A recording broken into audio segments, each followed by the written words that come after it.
Om Swastiastu. Halo semuanya, perkenalkan kami dari kelompok 6. Pada kesempatan kali ini, kami akan melanjutkan untuk berpresentasi. Nah, pada kesempatan yang lalu sudah diberikan beberapa materi yang digunakan sebagai bahan presentasi untuk kali ini. Oleh sebab itu, kami mendapatkan untuk memilih 2 kerajaan yang berada di Kalimantan. Untuk lebih lanjutnya, silakan tonton video berikut ini. 2 kerajaan yang kami pilih, yang pertama Kerajaan Pontianak dan yang kedua ada Kerajaan Banjar. Untuk memulai presentasi kali ini, kami akan memulai dari Kerajaan Pontianak terlebih dahulu. Nah, saya akan mengambil 2 poin saja pada kesempatan hari ini, nanti akan dilanjutkan oleh teman saya. Poin yang pertama itu, bagaimana sih kok bisa ada Kerajaan Pontianak ini di Kalimantan? Siapa sih yang membawanya pertama kali?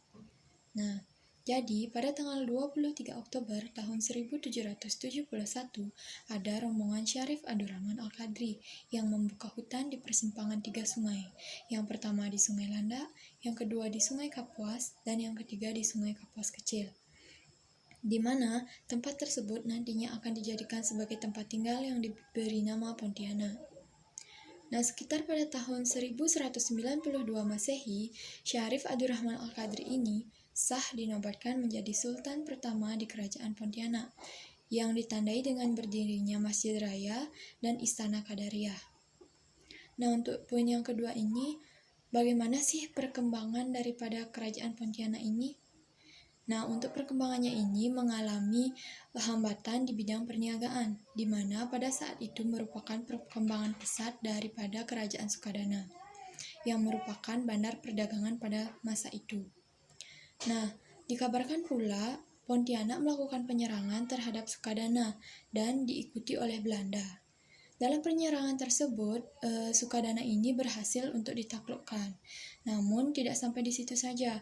Pontianak juga melakukan penyerangan terhadap Mampawah, di mana Mampawah juga berhasil untuk ditaklukkan. Akibat runtuhnya 2 kerajaan sekaligus, pusat perdagangannya pun kini bertumpu pada Pontianak.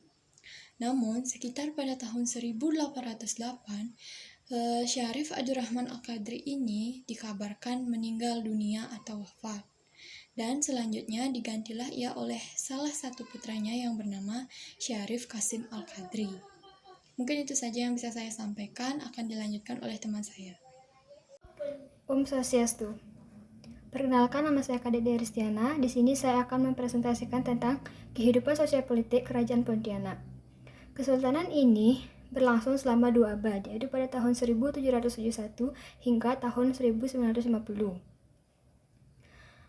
Selama kesultanan ini eksis, terdapat 8 sultan yang berkuasa. Berakhirnya kerajaan ini pada tahun 1950 yang seiring dengan masuknya banyak daerah ke NKRI. Maka sistem pemerintahan juga berubah menjadi kota Pontianak. Pada tanggal 16 Oktober 1943, terjadinya pertemuan rahasia di Gedung Medan Sepakat Pontianak yang dihadiri oleh tokoh-tokoh dari berbagai golongan. Mereka sepakat untuk merebut kekuasaan dari pemerintahan kolonial Jepang dan sepakat untuk mendirikan negeri rakyat Kalimantan Barat dengan 18 menterinya. Terima kasih. Om Swastiastu, perkenalkan nama saya Koma Aliska Devika, absen 15, kelas 10 MIPA 4. Di sini saya akan menjelaskan keruntuhan Kerajaan Pontianak. Era kekuasaan Sultan Syarif Muhammad redup seketika seiring kedatangan bala tentara Kekaisaran Jepang ke Pontianak. Pada tahun 1942, pada 24 Januari 1944, karena dianggap memberontak dan bersekutu dengan Belanda, Jepang menghancurkan Kesultanan Pontianak dan beberapa kesultanan-kesultanan Melayu di Kalimantan Barat. Om Swastiastu. Perkenalkan, nama saya Putu Erta Herlina, nomor absen 26. Peninggalan-peninggalan dari Kerajaan Pontianak yaitu yang pertama adalah Keraton Kadriyah, yang kedua adalah Makam Batu Layang, yang ketiga adalah Masjid Jami Pontianak, dan yang terakhir adalah Masjid Agung Pontianak atau Masjid Sultan Syarif Abdurrahman. Kerajaan Banjar atau Banjarmasin. Kerajaan Banjar merupakan salah satu kerajaan yang bercara Islam sehingga dapat disebut pula sebagai Kesultanan Banjar. Kesultanan Banjar merupakan kelanjutan dari kerajaan negara Daha yang menganut Hindu. Kerajaan negara Daha terletak di Kecamatan Daha Selatan di hulu Sungai Selatan. Dan secara geografis, Kerajaan Banjar terletak di Provinsi Kalimantan Selatan yang luas wilayahnya membentang dari Tanjung Sambar hingga Tanjung Aru. Selama berdirinya Kerajaan Banjar, ibu kota atau pusat pemerintahan sempat beberapa kali mengalami perpindahan. Dan pusat ibu kota atau pusat pemerintahan yang terakhir yaitu berada di Kayu Tangi atau yang disebut Martapura saat ini. Sejarah berdirinya Kerajaan Banjar. Berdirinya Kerajaan Banjar diawali dengan drama perebutan tanah antara anggota Kerajaan Negara Daha yang pada saat itu dipimpin oleh Maharaja Sukarama. Sebelum wafat, Maharaja Sukarama telah berwasiat agar kelak penggantinya nanti adalah Raden Samudra. Raden Samudra merupakan cucu dari pernikahan putrinya, Galuh Intansari bersama Raden Mantrijaya. Menurut Ras Johannes Jokabus, dalam Hikayat Banjar, tahun 1990, Raden Samudra merupakan raja pertama yang memeluk Islam dan bergelar Sultan Suryansyah. Namun, pada saat penunjukan tahta waris, Raden Samudra masih berusia dini sehingga tahta raja diambil oleh para putra dari Maharaja Sukarama. Maharaja Sukarama memiliki 3 orang putra, yaitu yang pertama Pangeran Mangkubumi, Pangeran Tumenggung, dan Pangeran Bagalung. Naik tahtanya Pangeran Mangkubumi sebagai raja membuat posisi Raden Samudra terancam. Bersama pengasuhnya, ia melarikan diri ke Sungai Barito. Mendengar mereka pergi ke sana, Pangeran Mangkubumi pun melakukan pengejaran. Raden Samudra dan pengikutnya harus rela melakukan penyamaran menjadi nelayan, namun penyamarannya itu terbongkar oleh Patih Masih. Patih Masih merupakan salah satu anggota dari Kerajaan Banjarmasih.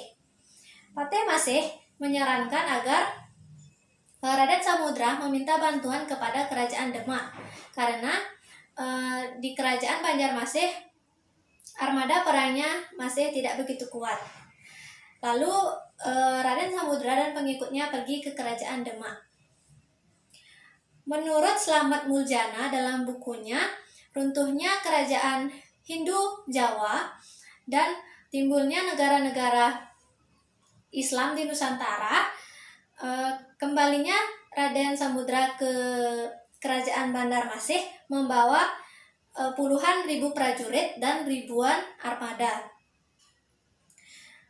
Penyerangan yang dilakukan oleh Kerajaan Negara Daha pada saat itu dipimpin oleh Pangeran Tumenggung yang juga raja Kerajaan Negara Daha menggantikan Pangeran Mangkubumi. Dengan bantuan dari Kerajaan Demak, penyerangan yang dilakukan oleh Kerajaan Negara Daha berhasil diredam. Dengan bala tentara yang begitu banyak, Raden Samudra berhasil mengalahkan Kerajaan Negara Daha yang pada saat itu dipimpin oleh Pangeran Tumenggung.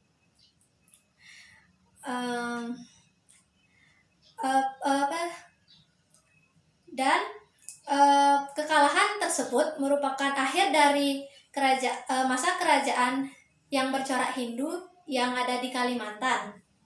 Raden Samudra kemudian memeluk Islam dan menjadi pendiri sekaligus raja pertama di Kerajaan Banjar yang bergelar Sultan Suryansyah. Sebagai pemenang, Sultan Suryansyah kemudian mengambil wilayah kekuasaan dari Kerajaan Negara Daha. Itu kehidupan Pontianak Kerajaan Banjar. Kehidupan Pontianak Kerajaan Banjar adalah pemimpinnya bergelar Sultan.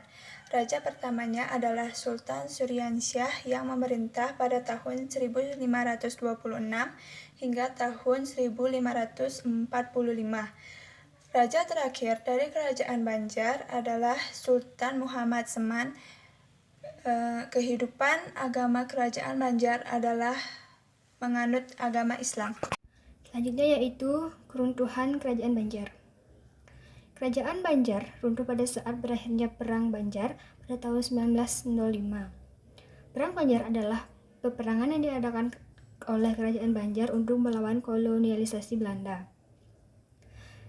Raja terakhirnya adalah Sultan Muhammad Seman pada tahun 1862 sampai 1905, yang meninggal pada saat melakukan peperangan dengan Belanda di Puruk Cahu.